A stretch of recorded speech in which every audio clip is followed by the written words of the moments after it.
Welcome back to another podcast of Living a Full Life. I'm Dr. Enrico Dolcecore, and this week we're going through the dangers of AI in healthcare. This is a really important one for everyone. We've entered a completely new era of healthcare. You have a weird symptom, you don't Google it anymore. Your kid develops a rash, you ask AI. Blood work comes back normal or abnormal, you upload it. You're fighting with your spouse, you ask AI who's wrong. You're anxious, depressed, lonely, or overwhelmed. People are talking to AI about that too. And here's what's crazy: the answer can be incredibly good. Sometimes it can explain something better than you've ever had it explained before. But that's exactly what makes this so dangerous. When does using AI to understand your health cross the line into allowing AI to manage your health? That's what we're talking about today. Medical self diagnosis, mental health and AI therapy, confirmation bias, AI telling us what we want to hear, privacy, when AI can actually be useful, and the rules I think everyone should follow when utilizing AI. I'm not anti AI. I'm quite the opposite. I use it all the time. But that's why we need to understand what this technology actually is and what it is not. AI, in my belief, could revolutionize healthcare. And I think it's going to. It's already starting to. AI is phenomenal at explaining complicated terminology, summarizing information, helping understand lab results, generating questions from appointments, comparing general treatment procedures and approaches, finding potential connections, organizing symptoms, translating medical jargon into normal language. 20 years ago, you would go to the doctor and then you'd get some information. You would go to a textbook or a medical journal and you'd confirm things. Then you'd go to the doctor and then there was Google. Now we go to the doctor and now there's AI conversations. Patients have access to more medical information than at any point in history. AI can make you an incredibly informed patient. The problem begins when at the beginning, being informed makes us believe we're qualified to diagnose ourselves. So really, it's the confidence problem that's here. It's the first major danger. AI doesn't necessarily say, I have no idea. It never will give you that answer. It can produce incredibly detailed explanations, and humans naturally associate confidence, detail, and sophisticated language as expertise. But those aren't the same thing. Someone asks, uh, why is my left arm numb? AI could discuss cervical radiculopathy, carpal tunnel syndrome, ulnar nerve problems, thoracic outlet syndrome, neuropathy, anxiety, cardiovascular causes, and other possibilities. But what doesn't AI have? It hasn't examined you. It hasn't checked strength. It hasn't checked reflexes. It hasn't checked your vitals. It hasn't palpated anything. It hasn't observed how you're moving. It doesn't necessarily know your complete medical history. AI only knows what you tell it. And here's the bigger problem: you may not know what information you're supposed to tell it. The information you forgot to give AI could be more important than everything you told it. That's where we're in trouble here. AI works to confirm you. It helps to make you feel good.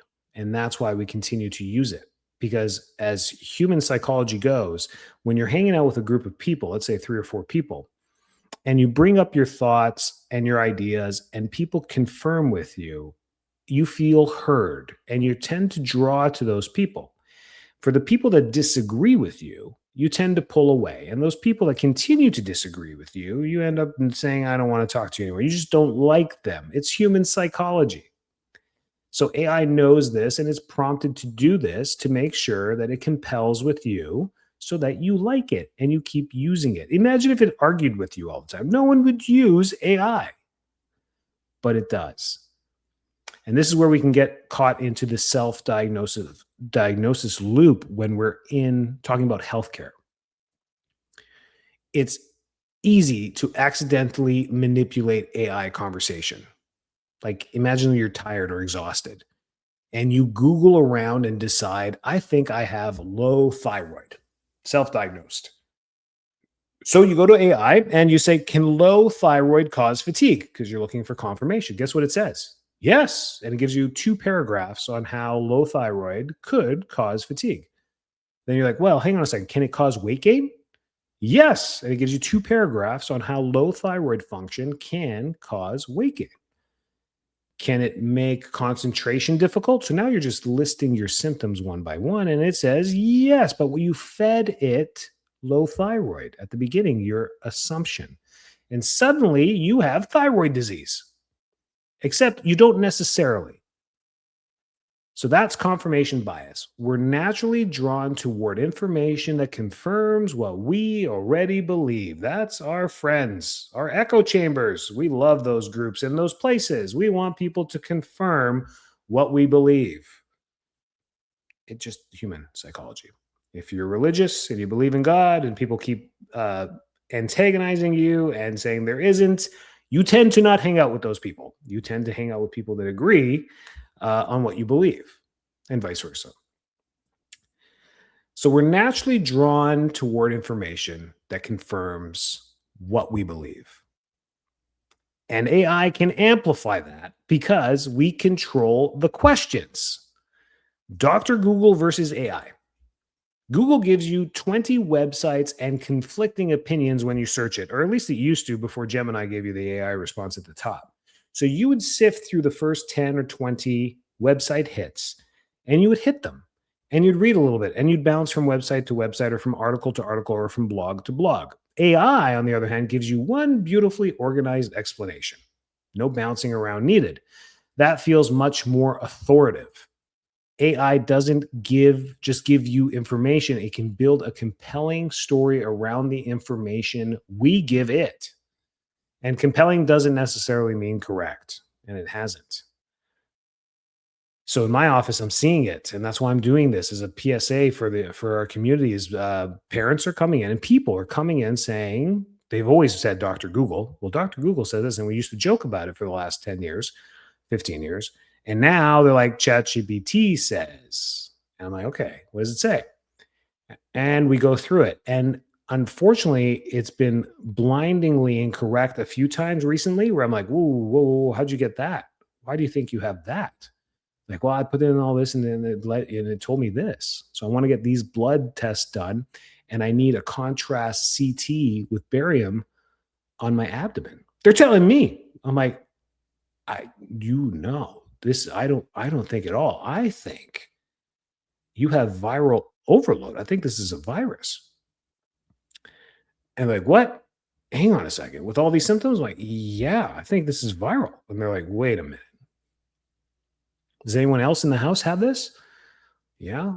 My husband was sick a couple weeks ago. I'm like, whoa, time out. Does he need a barium study too? Like, this is insane. They're like, whoa, how did I miss that? I'm like, because you're not a doctor, you're an accountant. So now let's talk about the mental health side of this too. I think this is even more important. This is where I think the conversation gets much more serious when it comes to healthcare. People aren't just asking AI about back pain anymore and pains and aches. They are telling the AI, I'm depressed. I'm lonely. My husband doesn't understand me. My wife doesn't respect me. My parents traumatized me. Do you think my partner is a narcissist? And then they have an hour-long conversation with AI. And this is why AI feels amazing. AI doesn't interpret you. It doesn't get tired of you. It doesn't judge you. It responds immediately. It responds with context. It sounds empathetic, and it's there for you at 2 o'clock in the morning. Think about how psychologically powerful that is. AI only knows one side of the story. It only knows your side. You have to be aware of that. It agrees with you. This could be the most important thing about AI. Imagine someone tells AI, my wife never listens to me. Every time I tell her how I feel, she dismisses me. Boom, you get the response now. AI might respond, it sounds like you're feeling unheard and invalidated, and it gives you a whole paragraph. That feels incredible to you. Finally, somebody understands me. But what if the version isn't completely accurate that you're giving it? What if you're leaving something out? What if you're contributing to the argument and you're not telling that? What if your interpretation of her behavior is wrong? AI wasn't there. It doesn't know. Therapy shouldn't always feel good. A great therapist sometimes has to say, I don't think you're seeing this accurately. Or what role are you playing with this? Or I think you're avoiding something. Or let's challenge that belief. That's a powerful psychology clinical application across all of psychology and all mental health practitioners. When they see it, they will say something like that. Let's challenge it. Or they may just challenge it for you so that you challenge yourself. That is what therapy is all about. Validation can feel therapeutic when actually being without it actually being therapy. And feeling understood isn't necessarily the same thing as getting healthier. Talk to your friends all day and drink coffee and tell them all your problems about how your husband sucks. And that's not therapy. It's validating, feels good. There's no therapy in that. Nothing's going to change. So, this is where AI sophistication becomes important. AI systems can sometimes become overly agreeable with the person they're talking to. And in mental health or relationships, that can reinforce cognitive distortions, resentment, anxiety, avoidance, false beliefs, relationship narratives, and even self diagnosis. AI doesn't actually know you.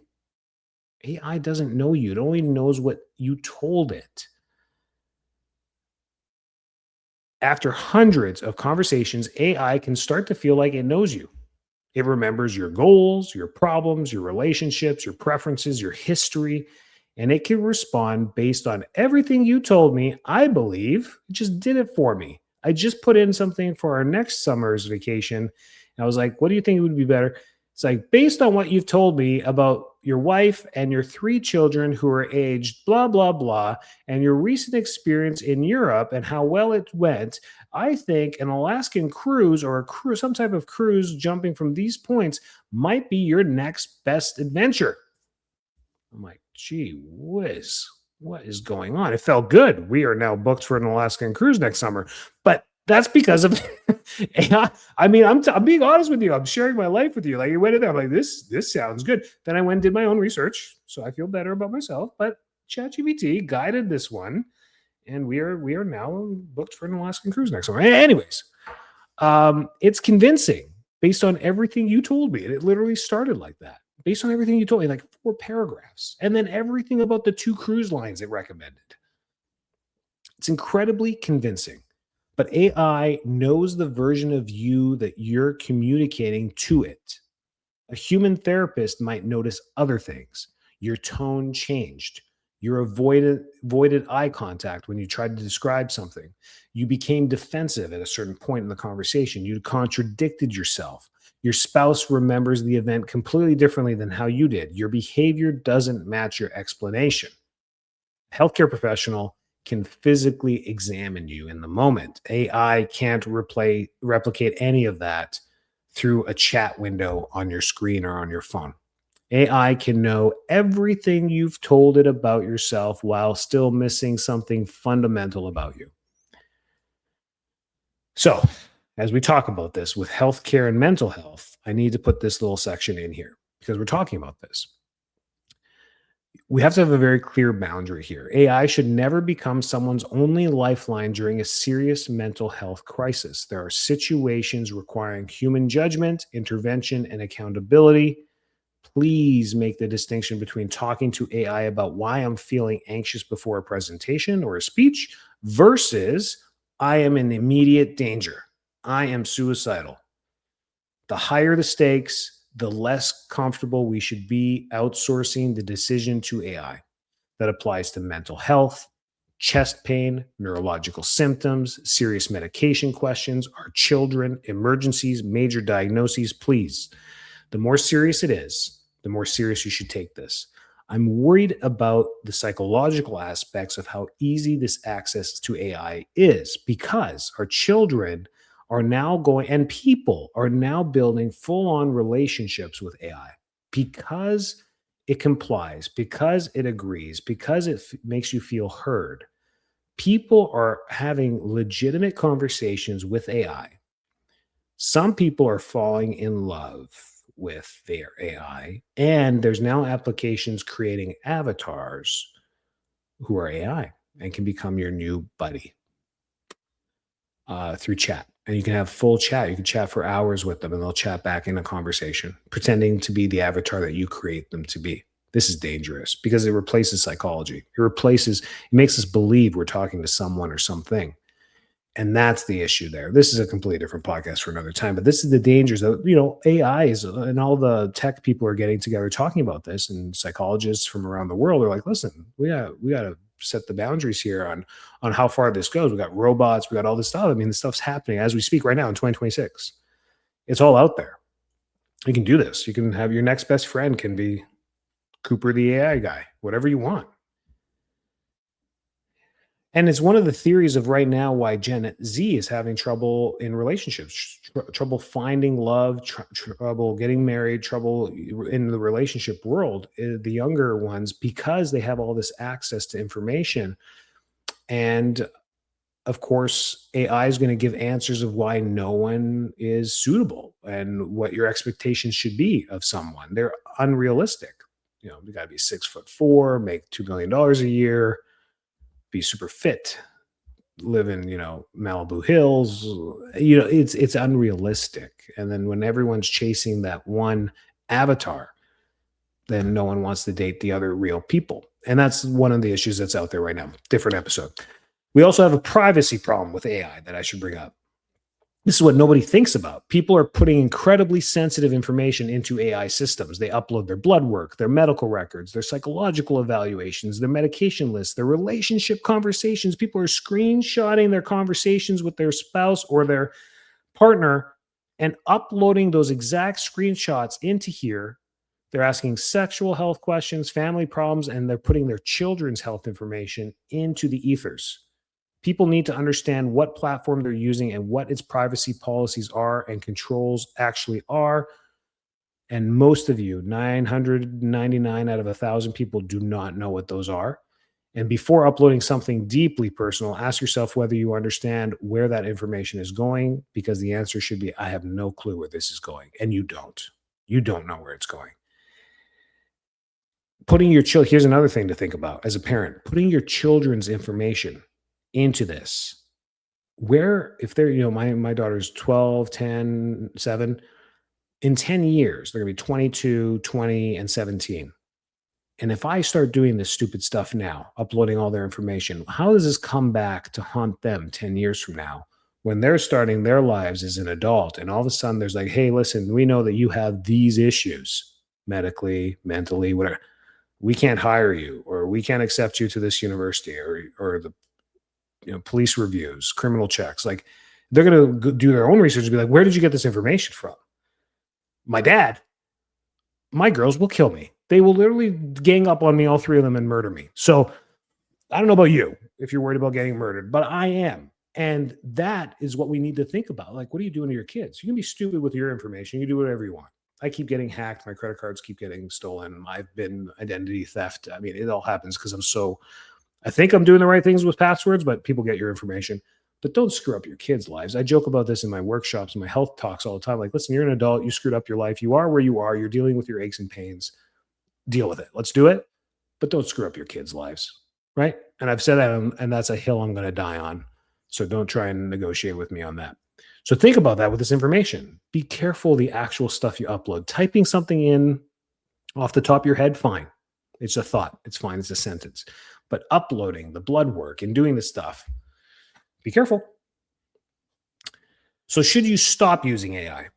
Absolutely not. It's the future. Get comfortable with it. You should know how to use it. You should know the dangers. You should be very comfortable with it and how to use it. The easier it is for you to use, the more you use it. The easier it is for you to use, the more you'll understand it, and you'll be caught up with people. It's like the people when the computers came out. And can't My dad can't type on a keyboard. He's 83. He can't use a keyboard.